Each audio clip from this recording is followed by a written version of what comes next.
people sitting at this table left because of the safety risk and other risks. But you stuck it out. I give you credit for that. Sometimes it was hard. I remember 6 months ago I told you to stay, just stay. Things are going to happen. You'll be very happy. I didn't know they were going to happen this fast or this conclusively.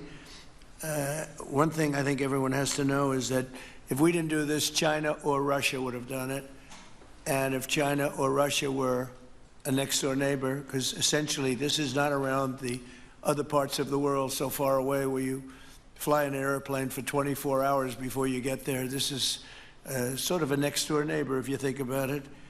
And I told China and I told Russia, we get along with you very well. We like you very much. We don't want you there. Not going to be there.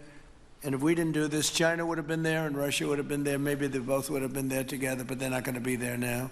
One thing I will tell them, and I will tell you, that we are open for business. China can buy all the oil they want from us there or in the United States.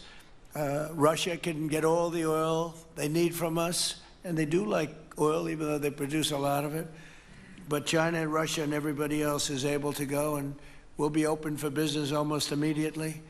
I have a feeling the $100 million will be spent $100 billion will be spent very, very rapidly by these very big, powerful, and rich companies, and I think they're going to be able to rebuild the infrastructure. And I hope it's going to be brand new as opposed to a rehab, because I know the tremendous difference between the new and the not so new in your industry. The new is much more beautiful, much better in every way, and actually much smaller. It's like everything else, gets smaller and stronger. It's a combination of smaller, better, and stronger. So I hope you're going to build all brand new stuff, rip out the old crap that's been there for so many years, and do it the right way. You're going to be there a long time if we make a deal. If we make a deal, you're going to be there a long time.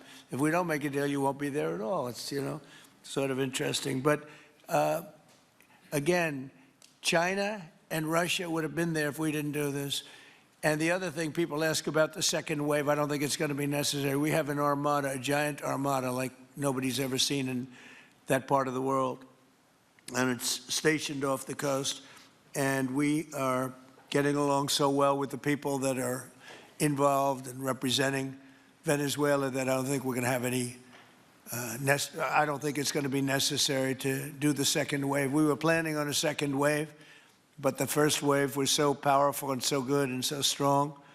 And frankly, the people in the country, they did the right thing. They were smart. They did the right thing. They didn't want to go through a second wave. But we've got a tremendous number of the most powerful ships in the world right there. I don't think we're going to have to use that. I'm happy to say that.